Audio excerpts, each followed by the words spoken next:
नमस्कार छात्रों, मैं हूं शिखा और स्वागत है आपका शिखा संस्कृत क्लासेस में। छात्रों, आज हम पढ़ेंगे यूजीसी नेट संस्कृत कोड 25, ठीक है, जिसमें आज मैं आपको करवाऊंगी इकाई 1। और इकाई 1 में क्या टॉपिक है हमारा? वैदिक साहित्य। तो चलिए हम देखते हैं। सबसे पहले हम इसके सिलेबस को देखेंगे कि वैदिक साहित्य में कौन कौन से हमारे टॉपिक हैं। तो वैदिक साहित्य का सबसे पहले इसमें क्या दिया हुआ है? वैदिक साहित्य का सबसे पहले इसमें दिया हुआ है सामान्य परिचय, जिसमें वेदों का काल क्या दिया हुआ है? वेदों का काल। अब वेदों के काल में मैक्स मुलर, ए वेबर, जैकोबी, बाल गंगाधर तिलक, एम विंटरनिट्स, भारतीय परंपरागत विचार, ठीक है। फिर संहिता साहित्य, संवाद सूत्र। अब किस किस के संवाद हमें इसमें पढ़ने हैं? संवाद पुरवरा उर्वशी, यम यमी, शर्मापणी और विश्वामित्र और नदी, इनके हमें क्या पढ़ने हैं? संवाद। फिर है हमारा ब्राह्मण साहित्य, फिर है आरण्यक साहित्य और लास्ट में है इस इकाई के अंदर वेदांग। वेदांग में क्या क्या आएंगे? शिक्षा, कल्प, व्याकरण, निरुक्त, छंद और ज्योतिष। तो चलिए हम शुरू करते हैं अपनी इकाई 1, वैदिक साहित्य का सामान्य परिचय। भारतीय साहित्य में वेदों का स्थान अत्यंत महत्वपूर्ण और सर्वोच्च है। भारतीय संस्कृति की मुख्य आधारशिला किसे कहा गया है? वेद को ही कहा गया है। किसे? भारतीय संस्कृति की मुख्य आधारशिला किसे कहा गया है? वेद को।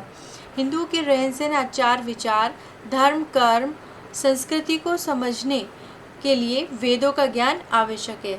भारतीय संस्कृति में वेद सनातन वर्णाश्रम धर्म के मूल ग्रंथ हैं। अपने दिव्य चक्षु के माध्यम से साक्षात्कृत धर्मा ऋषियों के द्वारा अनुभूत आध्यात्म शास्त्र के तत्वों की विशाल विमल राशि का नाम वेद है। मनु के अनुसार, देखिए इस पे ध्यान दीजिए कि मनु के अनुसार वेद पितरों देवों का वह सनातन चक्षु है जिसके माध्यम से कालातीत और देशातीत का भी दर्शन संभव है। चलिए आगे पढ़ते हैं। पितृदेव मनुष्याणाम वेद चक्षु सनातनम। मनु स्मृति, ये किस में लिखा हुआ है?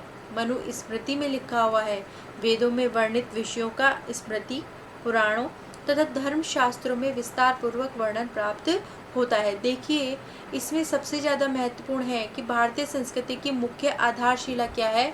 वो है वेद। आप इस लाइन को ध्यान रखिएगा, ये सबसे इम्पोर्टेंट लाइन है। आगे चलते हैं कि वेदों की व्याख्या कहाँ कहाँ हुई है? उपनिषद, दर्शन, धर्मशास्त्रों में विभिन्न प्रकार से उपलब्ध है, जिसमें उपनिषद और दर्शन वेदों की आध्यात्मिक व्याख्या को प्रस्तुत करते हैं। अब आपसे पूछ लिया जाएगा कि आध्यात्मिक व्याख्या को कहाँ प्रस्तुत करते हैं? उपनिषद और दर्शन वेदों की आध्यात्मिक व्याख्या को प्रस्तुत करते हैं। दर्शनों में पूर्व मीमांसा दर्शन मुख्य रूप से वेदों में प्रतिपादित कर्म कांड के विषयों पर ही आधारित है। वेद विश्व के सभी प्राचीन साहित्य ग्रंथों में सर्व प्राचीन ग्रंथ है। ये भी बहुत इंपॉर्टेंट लाइन है कि वेद क्या है? विश्व के सभी प्राचीन साहित्य ग्रंथों में सर्व प्राचीन ग्रंथ है। ऋषियों ने पश्यन्ति तथा मध्यमा वाणी का आश्रय लेकर अपने हृदय में वेदों का ज्ञान प्राप्त किया था तथा वैखरी वाणी का आश्रय लेकर अपने शिष्यों और प्रशिष्यों को वेद ज्ञान दिया था। अब ये लाइन भी आपको याद होनी चाहिए कि ऋषियों ने पश्यन्ति और मध्यमा वाणी, कौन सी? पश्यन्ति और मध्यमा वाणी का आश्रय लेकर अपने हृदय में वेदों का ज्ञान प्राप्त किया था। और वैखरी वाणी का आश्रय लेकर क्या किया था? अपने शिष्य और प्रशिष्यों को यह ज्ञान दिया था, वेद ज्ञान दिया था। चलिए अब हम देखते हैं कि वेद शब्द की व्युत्पत्ति यानी उसकी उत्पत्ति कहाँ से हुई और उसका अर्थ क्या है। वेद शब्द की व्युत्पत्ति ज्ञानार्थक, क्या कहा? ज्ञानार्थक विज्ञाने धातु से घ प्रत्यय करने पर सिद्ध होती है। कौन सा प्रत्यय लगा इसमें? घ प्रत्यय। इसका अर्थ क्या है? ज्ञान। देखिए ये क्वेश्चन इसमें आया हुआ है, एक बार यूजीसी नेट संस्कृत के पेपर में ये क्वेश्चन आया हुआ है कि वेद शब्द की व्युत्पत्ति कहाँ से हुई है, मतलब इसका अर्थ क्या है? तो इसका अर्थ है ज्ञान। अतः वेद शब्द का अर्थ होता है ज्ञान की राशि का संग्रहण। सर्व ज्ञानमयो ही सह मनुस्मृति। मनुस्मृति में क्या लिखा हुआ है? सर्व ज्ञानमयो ही सह। चलिए, पाणिनि व्याकरण की दृष्टि से, किसकी दृष्टि से? पाणिनि व्याकरण की दृष्टि से के अनुसार वेद शब्द की व्युत्पत्ति 4 धातुओं से विभिन्न अर्थों में होती है। किसके अनुसार? पाणिनि व्याकरण के दृष्टि के अनुसार। जैसे विद सत्याम प्लस शयन, किसका कहेगा? होना, दिवादी। विद ज्ञाने प्लस शप लुक, जानना, अदादी।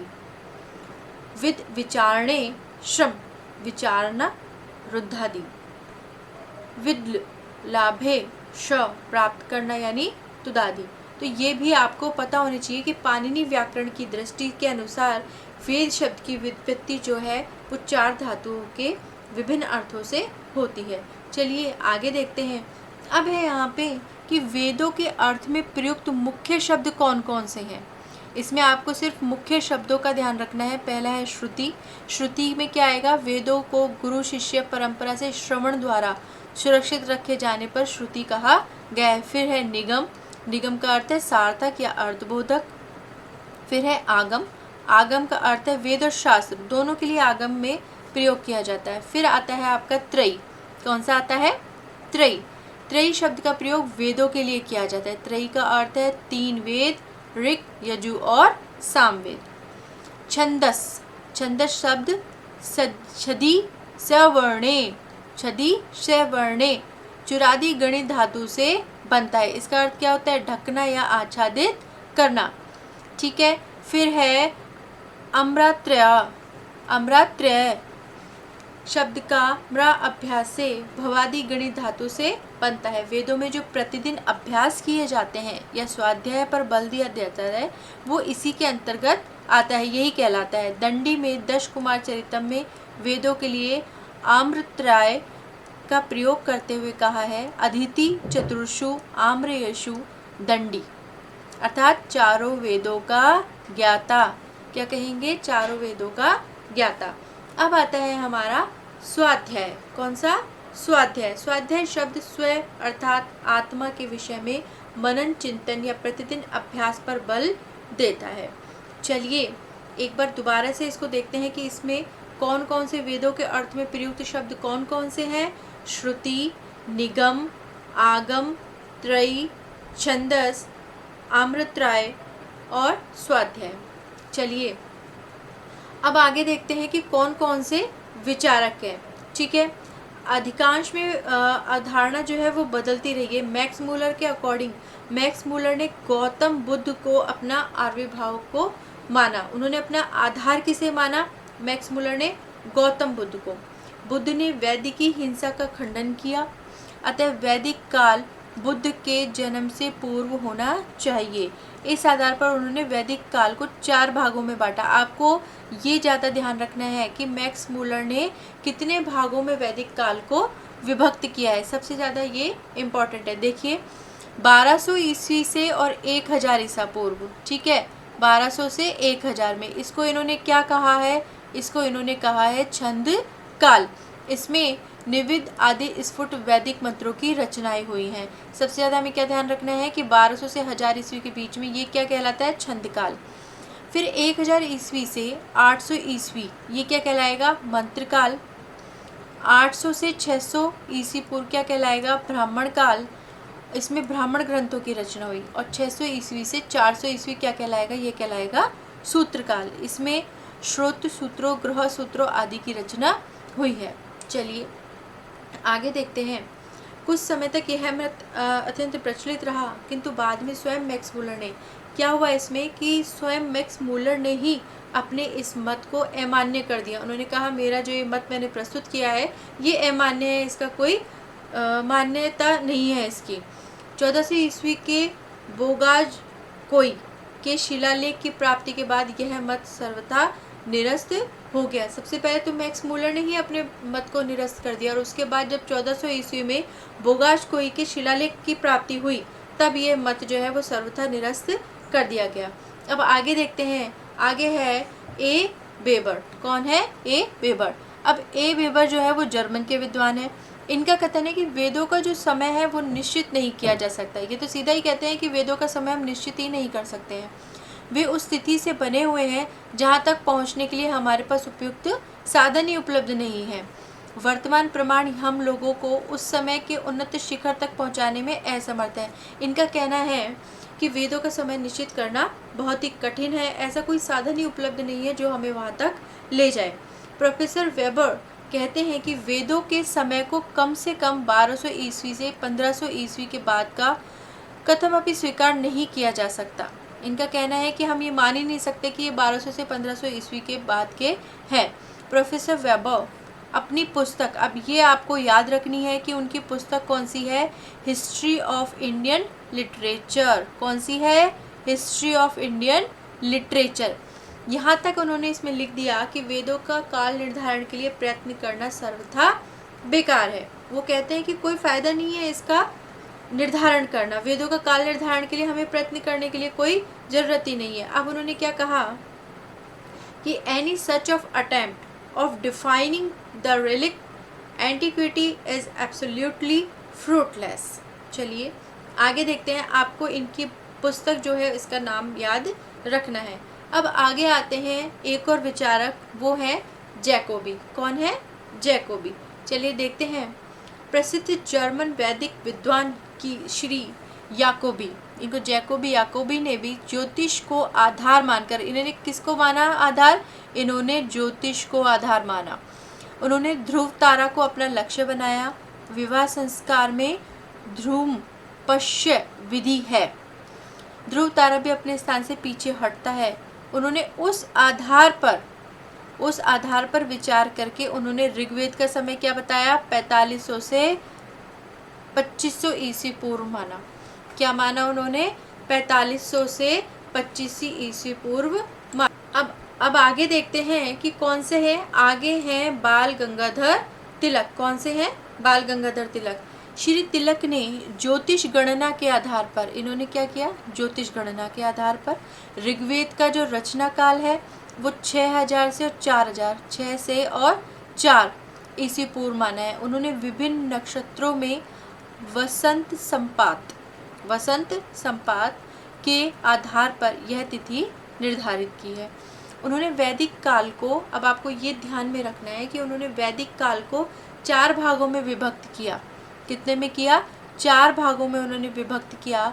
विभिन्न स्तरों में वैदिक साहित्य के अंगों का उन्होंने उल्लेख भी किया। अब देखिए कौन कौन से हैं, अदिति काल, मृगशिरा काल, कृतिका काल और सूत्र काल। 4 कौन कौन से हैं, वैदिक काल, मृगशिरा काल, कृतिका काल और सूत्र काल। अब अदिति काल जो है वो 6000 से 4000, ठीक है, 6000 से 4000 निविध मंत्र है इसमें गद्य और पद्यात्मक रूप में। मृगशिरा काल है 4000 से 2500, जिसमें ऋग्वेद के अधिकांश सूक्त हैं। कृतिका काल 2500 से 1400, जिसमें चारों वेदों का संकलन दिया हुआ है। और 1400 से 500 यानी सूत्र ग्रंथ, दर्शन ग्रंथ हैं। इसमें कौन कौन से हैं, सूत्र ग्रंथ और दर्शन ग्रंथ। इनके अनुसार वेदों की रचना 6000 ईस्वी पूर्व तथा संहिता रूप 2500 ईस्वी से 1400 ईस्वी पूर्व के मध्य हुई है। आपको इसमें बाल गंगाधर जो तिलक हैं उनके इन चारों जो इन्होंने स्तर बताए हैं, चारों भागों में विभक्त किया है, इसको आपको ध्यान में रखना है। चलिए आगे जो विचारक आते हैं उनको हम देखते हैं। आगे है एम विंटरनित्ज। अपने इतिहास में विंटरनित्ज ने सभी मतों की विस्तृत आलोचना के बाद अपना समन्वयात्मक मत दिया। उन्होंने अपना एक मत दिया कि वैदिक काल 2500 ईस्वी से 500, कहाँ से, 2500 से 500 ईस्वी तक माना जाता है। इस प्रकार ऋग्वेद का समय 2500 ईस्वी पूर्व उन्होंने माना। क्या माना, 2500 ईस्वी पूर्व माना। चलिए अब हम कुछ भारतीय परंपरागत विचारों जो हैं उनको देखते हैं। देखिए पहले विचारक है हमारे श्री स्वामी दयानंद सरस्वती। कौन से हैं, श्री स्वामी दयानंद सरस्वती। आर्य समाज के ये संस्थापक हैं स्वामी दयानंद सरस्वती। इन्होंने वेदों आदि के संदर्भों का प्रतिपादन किया और वेदों का उद्भव परमात्मा से सृष्टि के प्रारंभ से माना। इन्होंने क्या माना कि जब परमात्मा से सृष्टि का प्रारंभ हुआ तभी वेदों का प्रारंभ हुआ। उसने इसमें अग्नि से ऋग्वेद, आयुर्वेद से यजुर्वेद और सूर्य से सामवेद को प्रकट किया। उससे ही अथर्ववेद भी प्रकट हुआ। चलिए आगे देखते हैं। आगे हैं श्री अविनाश चंद्र दास। श्री दास ने ऋग्वेद में प्राप्त भूगोल एवं भूगर्भ संबंधी साक्ष्य के आधार पर ऋग्वेद का रचना काल माना है और कितना माना है? 25,000 वर्ष पूर्व माना है। ऋग्वेद के एक मंत्र में वर्णन है कि सरस्वती नदी कि सरस्वती नदी पर्वत हिमालय से निकलकर समुद्र में मिलती है। पुरातत्व की गणना के अनुसार यह समुद्र राजस्थान में था। कहाँ था? राजस्थान में। अब उस सरस्वती नदी और राजस्थान के समुद्र का लोप हो गया है। यह घटना 25,000 ईस्वी पूर्व की है। उस समय दोनों की सत्ता थी, अतः ऋग्वेद इससे पूर्व बन चुका था। अर्थात इनका कहने का मतलब है कि 25,000 वर्ष से पूर्व ही ऋग्वेद बन चुका था। अब आगे आते हैं श्री शंकर बालकृष्ण दीक्षित। कौन आते हैं? श्री शंकर बालकृष्ण दीक्षित। श्री दीक्षित ने उपयुक्त रूप से शतपथ ब्राह्मण का समय 2500 ईस्वी पूर्व मानकर चारों वेदों की रचना के लिए 1000 वर्ष का समय मानकर ऋग्वेद का रचना काल 3500 ईस्वी पूर्व माना है। क्या माना है? 3500 ईस्वी पूर्व माना है। चलिए आगे देखते हैं। अब यहाँ पे है मत प्रतिपादक, आधार और रचना काल। दयानंद सरस्वती आधार क्या? वेद मंत्र और सृष्टि का प्रारंभ। इन्होंने क्या माना था कि जब सृष्टि का प्रारंभ हुआ था तभी हमारे ये वेद मंत्र और वेद लिखे गए थे। फिर है दीनानाथ शास्त्री चुलेट, ज्योतिष का आधार इन्होंने माना और 3 लाख वर्ष पूर्व इन्होंने इसको माना। फिर आते हैं अविनाश चंद्र दास, भूगर्भ, भूगोल और सरस्वती नदी। ये अभी हमने पढ़ा है। इन्होंने माना 25,000 ईस्वी पूर्व। क्या माना इन्होंने? 25,000 ईस्वी पूर्व। फिर है नारायण भवन राव पावगी। इन्होंने मांगा क्या माना इन्होंने? भूगर्भ ज्योतिष, जो कि 7,000 ईस्वी पूर्व है। फिर है हमारे बाल गंगाधर तिलक। इन्होंने क्या? ज्योतिष को आधार माना। और वसंत संपात 6,000 से 4,000 ईस्वी पूर्व तक। Doctor R.G. भंडारकर, वेद मंत्र इन्होंने आधार माना और 6,000 ईस्वी पूर्व माना। शंकर बालकृष्ण दीक्षित, इन्होंने ज्योतिष को आधार मानकर 3500 ईस्वी पूर्व इसका रचना काल माना है। चलिए आगे देखते हैं। एच याकोबी। किसने? एच याकोबी ने ज्योतिष ध्रुव तारा। क्या माना? ज्योतिष ध्रुव तारा और कितना? 4500 से 2500 ईस्वी पूर्व। विंटरनिट्स मितानी शिलालेख। कौन सा? मितानी शिलालेख। ये सब आपको याद रखना, ये शॉर्ट में है। 2500 से 500 ईस्वी पूर्व। वेबर ने क्या माना था? गौतम बुद्ध आविर्भाव 1500 से 1200 ईस्वी पूर्व। और मैक्स मूलर ने क्या माना था? बौद्ध साहित्य आधार माना इसको। और छंदकाल 1200, मंत्रकाल 1000, ब्राह्मण काल 800 और सूत्रकाल 600 ईस्वी पूर्व। चलिए थोड़ा सा आगे देखते हैं कि ये जो वेद हैं हमारे, वो क्या है? वेद है हमारे अपौरुषेय। क्या है? अपौरुषेय। ठीक है। न्यायिकों का मानना है कि सृष्टि के आदि में ईश्वर की निश्वास वायु से वेदों की उत्पत्ति हुई। किससे? न्यायिकों ने। किसने? न्यायिकों ने क्या माना कि जो सृष्टि के आदि में जो ईश्वर की निश्वास वायु से वेदों की उत्पत्ति हुई। भारतीय विदुषाम मत के अनुसार पुरातात्विक आधार पर ऋग्वेद की जो रचना काल है वो 4000 पूर्व मानी जाती है। ठीक है। दयानंद सरस्वती का मैंने आपको बताया। और पाश्चात्य वेदों को पौरुषेय मानती है। पाश्चात्य जो वेद हैं, पाश्चात्य जो है वो वेदों को पौरुषेय मानते हैं और भारतीय जो है वो वेदों को अपौरुषेय मानते हैं। ठीक है। पौरुषेय मतलब मनुष्य द्वारा लिखना। तो जो पाश्चात्य हैं, ठीक है, कौन है? पाश्चात्य। वो तो वेदों को क्या मानते हैं? वो मानते हैं पौरुषेय। ठीक है। और लेकिन जो हमारे भारतीय हैं वो वेदों को क्या मानते हैं? वो वेदों को मानते हैं पौरुष्य। इसका अर्थ क्या होता है? ईश्वर से उत्पन्न। ठीक है, इसका अर्थ क्या होता है? ईश्वर से उत्पन्न। आदि शंकराचार्य ने भी वेदों को सर्व ज्ञान, क्या बोला है? सर्व ज्ञान मयत्व माना है। बादरायण ने भी, किसने? बादरायण ने भी अपने ब्राह्मण सूत्र में किसके द्वारा ब्राह्मण से वेदों की उत्पत्ति हुई है ये बात कही है। मीमांसा में किसमें? पूर्व मीमांसा में। किसमें? पूर्व मीमांसा में दर्शन में वेदों को हमेशा नित्य कहा है। क्या कहा है? ये तो नित्य है। उत्तर मीमांसा में किसमें? उत्तर मीमांसा में महर्षि बादरायण व्यास जी ने शास्त्रों नित्यवाद इस सूत्र के द्वारा इसको माना है। चलिए छात्रों, आज के लिए इतना ही। अब हम अगली क्लास में इसके आगे का टॉपिक पढ़ेंगे।